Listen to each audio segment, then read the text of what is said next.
ദൈവ തിരുനാമത്തിന് മഹത്വമുണ്ടാവട്ടെ. Bible reading പ്രോഗ്രാമിൽ സംബന്ധിക്കുന്ന ഏവർക്കും കർത്തൃനാമത്തെ സ്നേഹവന്ദനം. ഉൽപ്പത്തി പുസ്തകം 40-ാം അധ്യായം. 39-ാം അധ്യായത്തിൽ പൊത്തിഫേറിൻ്റെ ഭവനത്തിൽ വെച്ച് പൊത്തിഫേറിൻ്റെ ഭാര്യയുടെ പാപം ചെയ്യാനുള്ള ആ പ്രേരണയെ അതിജീവിച്ചവനായ ജോസഫ് കാരാഗൃഹത്തിൽ അടയ്ക്കപ്പെടുന്നു. പാപം ചെയ്യാൻ അവസരമുണ്ടെങ്കിലും ചെയ്യാത്തവനാണ് നീതിമാനെന്ന് നമ്മൾ കണ്ടു. ആ ജോസഫിൻ്റെ കൂടെ ദൈവമുണ്ടായിരുന്നു. അതുകൊണ്ട് ആ കാരാഗൃഹ പ്രമാണി അവനെ മറ്റ് തടവുകാരുടെ മേലധികാരിയാക്കി ദൈവം അവിടെ ജോസഫിനെ കരുതുന്നത് നമുക്ക് കാണാൻ സാധിക്കുന്നു. ജോസഫിൻ്റെ ജീവിതവും നമ്മുടെ കർത്താവിൻ്റെ ജീവിതവുമായി ഏറെ താരതമ്യമുണ്ട്. 1-2 അധ്യായങ്ങൾക്ക് മുൻപ് നമ്മളിതൊന്ന് ചിന്തിച്ചതാണ്. എങ്കിലും 1-2 സാമ്യം അതിനുള്ള ഒരു താരതമ്യം കൂടി നമുക്ക് നോക്കാം. ജോസഫ് യേശു തൻ്റെ പിതാവിനാൽ ലോകത്തിലേക്ക് അയക്കപ്പെട്ടു. ജോസഫ് തൻ്റെ പിതാവിനാൽ സഹോദരന്മാരുടെ അടുത്തേക്ക് ക്ഷേമം അന്വേഷിച്ച് അയക്കപ്പെട്ട ആളാണ്. ജോസഫിനെ കാരണം കൂടാതെയാണ് സഹോദരന്മാർ ഇത് വെറുത്തത്.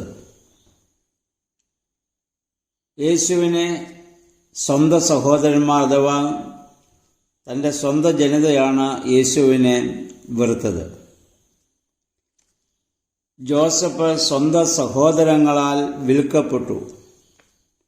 നമ്മുടെ കർത്താവ് ഒരു സഹോദരനെ പോലെ സ്നേഹിച്ച ശിഷ്യനായിരുന്ന യൂദോസ്കറിയോത്ത യേശുവിനെ ഒറ്റുകൊടുത്തു. ജോസഫിനെ 20 വെള്ളിക്കാശിന് വിറ്റുവെങ്കിൽ നമ്മുടെ കർത്താവിനെ 30 വെള്ളിക്കാശിനാണ് യൂദാസ് ഒറ്റുകൊടുത്തത്.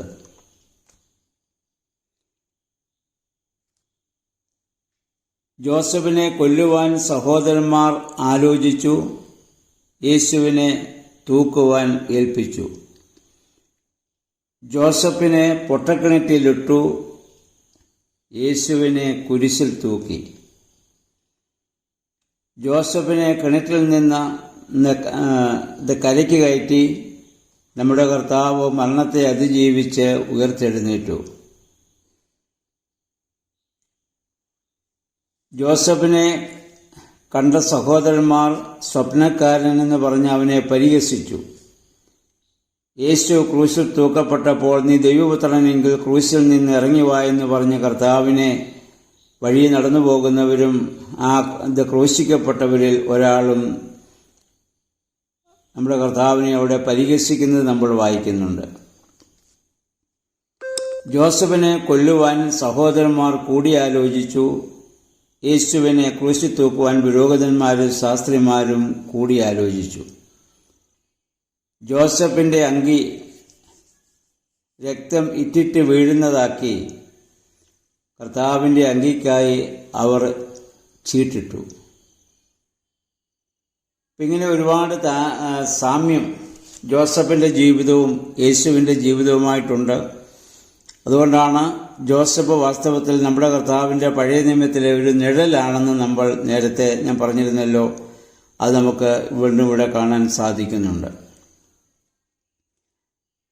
ഇനി നമ്മൾ കാണുന്നത് 40-ാം അധ്യായത്തിൽ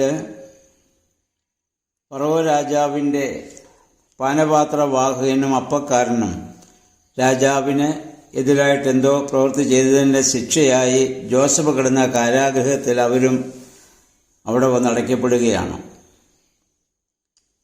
നമ്മൾ വായിക്കുന്നത് ജോസഫ് അവരെ ശുശ്രൂഷിച്ചു എന്നുള്ളതാണ്.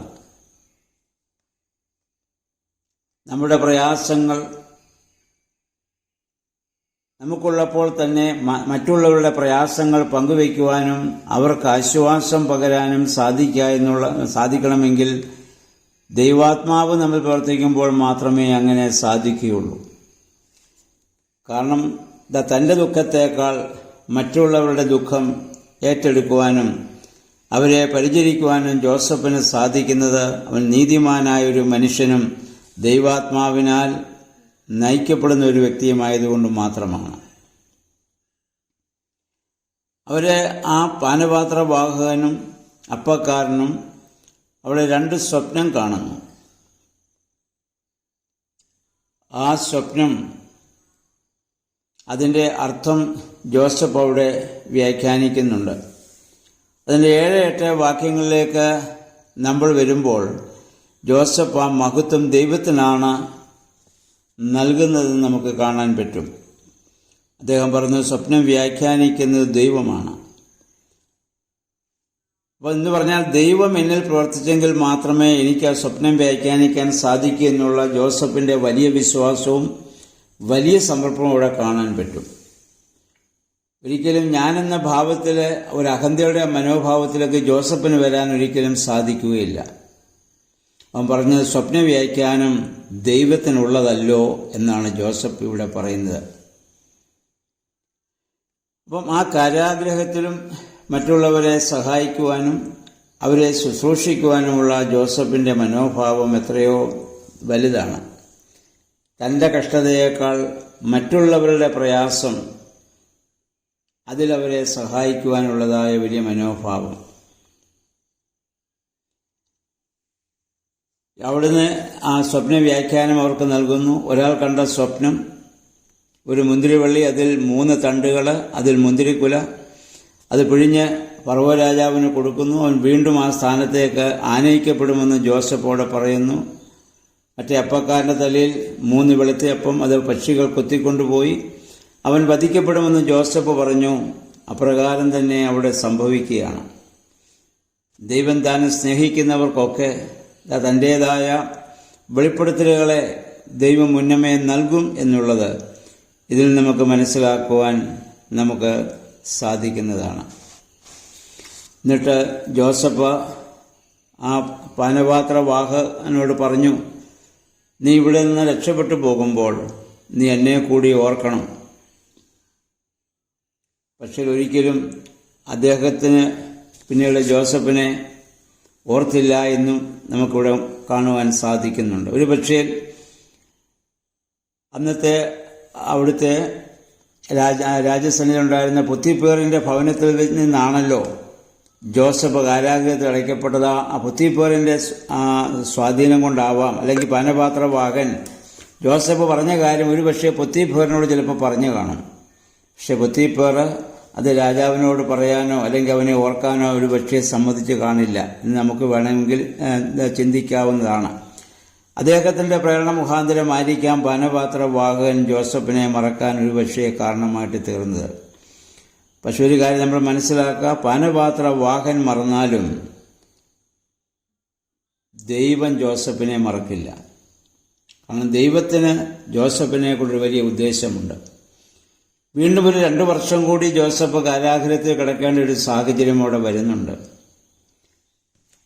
അതാണ് അപ്പോസ്തലനായ പൗലോസ് ശ്ലീഹ പറഞ്ഞു വായന നമ്മൾ ഓർക്കുക, കഷ്ടത സഹിഷ്ണുതയും, സഹിഷ്ണുത സിദ്ധതയും, സിദ്ധത പ്രത്യാശയും ഉളവാക്കും. റോമർ 5:3 പൗലോസ് ശ്ലീഹ നമ്മെ ഓർമ്മപ്പെടുന്നു. കഷ്ടത സഹിഷ്ണുതയും, സഹിഷ്ണുത സിദ്ധതയും, സിദ്ധത പ്രത്യാശയും നമുക്ക് ഉളവാക്കുന്നതാണ് ഒരു വിശ്വാസിയെ സംബന്ധിച്ചിടത്തോളം. ജോസഫ് ഇവിടെ ഒരിക്കലും ഇത് നിരാശനല്ല. താൻ ആയിരിക്കുന്നതായ ആ ഏത് സാഹചര്യമായാലും അവിടെ ദൈവത്തെ മഹത്വപ്പെടുത്തുവാനും മറ്റുള്ളവരെ സഹായിക്കുവാനുമുള്ള ഒരു മനോഭാവം ജോസഫിൻ്റെ ജീവിതത്തിലുണ്ട്. ഞാൻ നേരത്തെ നമ്മൾ ചിന്തിച്ചതുപോലെ ദൈവം നേരിട്ട് ജോസഫിന് അങ്ങനെ പ്രത്യക്ഷപ്പെടുകയോ ഒന്നും ജോസഫിനോട് സംസാരിക്കുകയോ ചെയ്യുന്നത് നമ്മൾ കാണുന്നില്ല.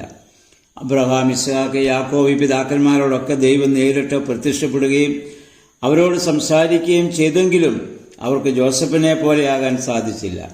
എന്നാൽ അവരുടെ തലമുറയിൽ വന്ന ജോസഫിന് ഇതൊന്നുമില്ലെങ്കിലും ആ ദൈവാനുഭവത്തിലുള്ള അവൻ്റെ അചഞ്ചലമായ ആ വിശ്വാസവും അവൻ്റെ നീതിപൂർവമായ ജീവിതവും ദൈവം നേരിട്ട് വെളിപ്പെടുത്തി കൊടുക്കുന്നത് പോലെ തന്നെ, നേരിട്ട് പറയുന്നത് പോലെ തന്നെ ജോസഫിനെല്ലാം സ്വപ്നത്തിലൂടെ വരുവാനും അത് വ്യാഖ്യാനിക്കുവാനുമുള്ള കഴിവ് ദൈവം കൊടുക്കുകയാണ്. നമ്മൾ നേരത്തെ ചിന്തിച്ചതുപോലെ കാരാഗ്രഹത്തിലേക്ക് പോയ ജോസഫിൻ്റെ ജീവിതം അവസാനിച്ചുവെന്ന് കണ്ടുനിന്നവർ പറഞ്ഞിരുന്നെങ്കിൽ ഒന്ന് പക്ഷേ അന്ന് പറഞ്ഞിട്ടുണ്ടാവും. പക്ഷെ നമുക്കറിയാം ജോസഫിൻ്റെ യഥാർത്ഥ ജീവിതം ആരംഭിക്കുന്നത് ഈ അന്ധകാരത്തിൻ്റെ കാരാഗ്രഹത്തിൻ്റെ ദണ്ഡനത്തിൻ്റെ അവസ്ഥയിൽ നിന്നാണ്. അവൻ ഇനി ഒരു ഉയർത്തെഴുന്നേൽപ്പാണ് ജോസഫിന് സംഭവിക്കാൻ പോകുന്നത്. അപ്പോൾ നമുക്കും ദൈവം തരുന്നതായ ഓരോ അനുഭവങ്ങളും ദൈവത്തിന് പിന്നീട് നമ്മിൽ പ്രവർത്തിക്കാനുള്ള അവസരങ്ങളായി നമ്മളതിനെ കാണേണ്ടതാണ്. അതുകൊണ്ട് യാക്കോബ് ശ്ലീഹ പറഞ്ഞ് ഒരിക്കൽ കൂടി ഓർക്കുക, അപ്പോസ്തലനായ യാക്കോബ് ശ്ലീഹ തൻ്റെ ലേഖനം 1-ാം അധ്യായം 12-ാം വാക്യത്തിൽ നമ്മെ ഓർമ്മപ്പെടുത്തുന്നുണ്ട്. പരീക്ഷ സഹിക്കുന്ന മനുഷ്യൻ ഭാഗ്യവാനാണ്, കൊള്ളാവുന്നവനായി തെളിയാനാണ്. മൂന്നാമത് ദൈവം താൻ സ്നേഹിക്കുന്നവർക്ക് ഒരുക്കിയിട്ടുള്ള ജീവകിരീടം പ്രാപിക്കുവാനാണ്. അപ്പോൾ നമ്മുടെ ജീവിതത്തിലുണ്ടാകുന്ന ഓരോ പ്രതിസന്ധി ഘട്ടങ്ങളെയും ആ രീതിയിൽ കാണുവാനും അതനുസരിച്ച് ക്ഷമയോടും സഹനത്തോടും കൂടി അതിനെ സ്വീകരിക്കുവാനും നമുക്കിടയായി തീരണം. അപ്പോഴാണ് ദൈവത്തിൻ്റെ അനുഗ്രഹം നമുക്കുണ്ടാവുക. ജോസഫ് നമുക്ക് ജീവിതത്തിന് വലിയൊരു മാതൃകയാകട്ടെ. ഇന്നേ ദിവസം ഈ 40-ാം അധ്യായം വായിച്ച് ധ്യാനിക്കുവാൻ ദൈവം നമ്മെ സഹായിക്കട്ടെ. എല്ലാവർക്കും നല്ലൊരു ശുഭദിനം ആശംസിക്കുന്നു. ദൈവനാമം മാത്രം മഹത്വപ്പെടുവാൻ ഇടയാവട്ടെ.